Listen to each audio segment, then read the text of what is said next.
Vamos começar com o jogo que terminou agora há pouco no Couto Pereira. Curitiba amargou mais uma derrota dentro de casa. É a 18ª derrota do Curitiba no Campeonato Brasileiro da Série A. O Nicolas França conta como foi.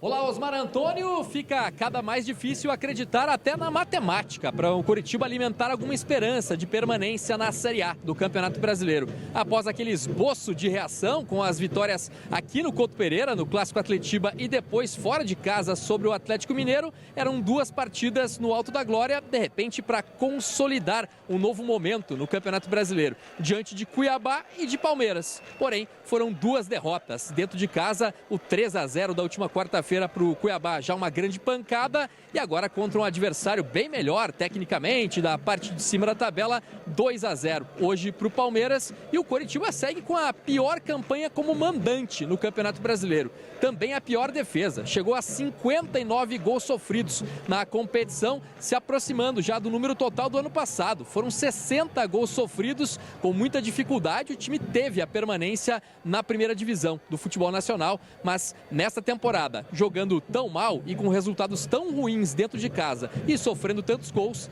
claro, vai ser muito complicado e já está aparecendo isso na prática. No jogo contra o Palmeiras, o Coritiba até começou bem, partindo para cima do adversário que vinha de 4 derrotas seguidas. Também não vivia um grande momento, eliminado da Libertadores, já nem brigando mais pelo título brasileiro, apenas por uma vaga na Libertadores. Coxa chegou a fazer um gol com o Matheus Bianchi, mas também nos detalhes o time alviverde vem sofrendo. Como no jogo contra o Cuiabá, quando o Slimani chegou a empatar a partida, desta vez o VAR entrou em ação para apontar o impedimento do Bianchi na primeira participação dele no lance e o gol acabou sendo anulado. Aos poucos, o Palmeiras foi colocando em campo a sua maior qualidade técnica, passou a rondar a área coxa branca, conseguia faltas, escanteios e numa dessas cobranças de bola parada, na batida do Rafael Veiga, o Gustavo Gomes apareceu sozinho para cabecear. O goleiro Gabriel demorou para ir na bola e ela acabou entrando 1-0.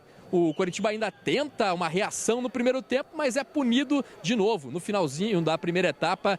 Em outra cobrança de escanteio, a zaga afasta e o Piquerez, lateral esquerdo, bateu de fora da área para fazer 2-0. E os detalhes aparecem também, né? Se o gol do Coritiba foi anulado por impedimento, o goleiro Gabriel reclamou muito que teria a sua visão atrapalhada ali por um adversário, mas também não havia a condição irregular, foi confirmado o gol do Palmeiras. No segundo tempo, Coritiba com o Bruno Gomes no lugar do Samaris tentou partir para cima, ainda para, quem sabe, marcar o primeiro gol, voltar para o jogo. Teve ali uns 5 a 10 minutos de sufoco, mas aos poucos o time adversário controlou novamente a partida. Coritiba demonstrou muita falta de força ofensiva, poucas opções de qualidade também no banco de reservas para o técnico Thiago Kozlowski mudar o panorama da partida, e foi mais o Palmeiras, até nos contra-ataques, que esteve mais perto de marcar o terceiro gol. Ou seus atacantes erraram na mira ou pararam no goleiro Gabriel. No final das contas, um 2-0 que a torcida assistiu até resignada. Em outros momentos, muitos protestos aqui no Couto Pereira,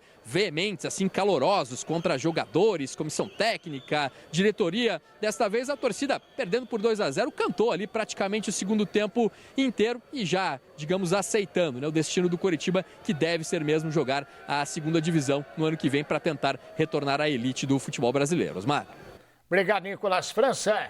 Bom, Irapitã e Marcelo Ortiz, Coritiba até começou bem o jogo, né? Mas contra um time contra o Palmeiras é o seguinte: se você não faz, você toma, porque a hora que esse time resolve jogar, ele faz o gol. E isso que o Palmeiras não fez um grande jogo, né? Não, tanto que boca. Os 2 gols, né? Os 2 gols são em lances de bola parada, que é uma especialidade dessa equipe do Palmeiras, né? Principalmente na batida do Veiga. O Veiga não vive um bom momento dentro do campeonato, né? O Palmeiras vinha de uma sequência ruim. Imagina se tivesse um bom momento. Pois é, mas é assim, mesmo não jogando bem, o Palmeiras é muito superior ao Coritiba, muito superior. Coritiba se superou em alguns momentos, criou alguma dificuldade à equipe do Palmeiras, mas aí quando tem um gol anulado, aí é um erro aqui, um deslize ali, 2-0 para o Palmeiras. E a verdade, Marcelo, é que, por exemplo, meio campo, o Bianchi e o Samaris não jogaram nada hoje, né?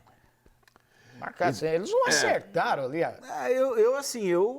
Marcelo, eu dava um desconto pro Bianchi. Eu também. Pro Bianchi sim, né? Pro Bianchi sim. E aí, Osmar, o Samaris, o problema é que, sabe aquela história de um dirigente que certa vez que deu uma bronca no jogador, disse, ó, e a culpa não é de vocês aqui não, né? A culpa é daquele ali que contratou todo mundo. É verdade. Sabe, o cara não pediu para vir aqui para jogar, mas definitivamente não mostra o que a gente poderia pensar que ele teria que render. E a explicação do Thiago depois do jogo, Osmar, foi uma explicação, eu acho que lógica. É o que ele tem no elenco, o jogador que ele tem com a característica, não contando com o William Farias, e ele não colocou o William Farias, porque segundo o departamento fisiológico, se o William entra em campo, Osmar, era grande possibilidade de uma lesão maior e ele ficar fora até o final do ano. E aí seria muito pior. Se veja, não tem hoje, mas mais uma vez a gente bate o quê? Num elenco de cobertor curtíssimo, não é nem curto, né, Eraptan? Porque você começa a ter dificuldade de encontrar um jogador para reserva de um time que já não vem rendendo tanto. Esse que é o negócio. Ó, o 11 está muito bom, as reservas não. O 11 está muito mal e os reservas, quando entram, não resolvem. E aí, Osmar, a gente lamenta até a convocação do Caio. Só que, por outro lado, a gente tem que pensar. Não tem como dizer, mas não deveria liberar o Caio para a seleção. Não vinha jogando, era reserva, só que daí quando o time não rende, se lembra dele. Mas ele deveria já estar jogando, e aí eu bato nessa tecla.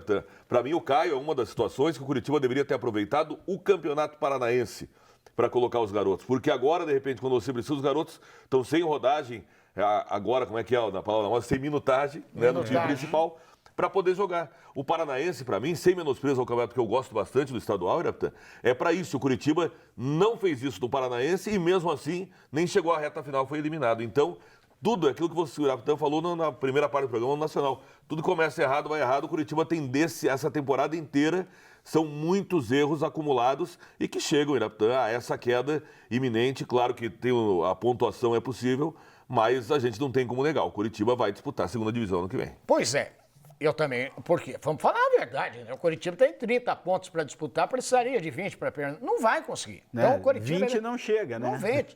Não chega. Então, o Coritiba, ele já tem que pensar... Não, e mais uma, né, Osmar? Está fazendo essa conta do 20, mas é bom lembrar que com os aproveitamentos dos últimos já subiu para 43. Exatamente. Seriam 23 e 30, o que fica mais difícil ainda. É uma campanha muito melhor, por exemplo, né, Iraptan, que é do Botafogo, que já é absurdo o número de pontos do Botafogo. Né? Não, já foi. Então o Coritiba ele já tem que pensar na Série B do ano que vem. E no meu modo de ver, ele já teria que começar a pensar agora. Então, por exemplo, por que vai utilizar um cara igual a alguns que vieram? Vamos pegar aí o Samaris. Por que vai utilizar o Samaris se o Samaris já não vai ficar o ano que vem? Então já começa... E desses últimos que vieram, Osmar, a não ser que eu esteja errado, mas dessa última janela, ou nem janela, foram jogadores que já... Fora o Slimani, que tem contrato mais longo, os outros vão até o final dessa temporada. Já então, nem precisa usar. Para mim é mais uma demonstração, Iraptan, que foi dinheiro, que me desculpe, mas parece jogado fora parece mais assim, vamos mostrar que a SAF está trazendo jogadores, porque de repente se traz um ou dois, iam criticar. Só que se traz um ou dois de qualidade, tanto que o Slimani ninguém reclama. Se a gente levar... Mas, Iraptan, tem que agora já pensar no ano que vem.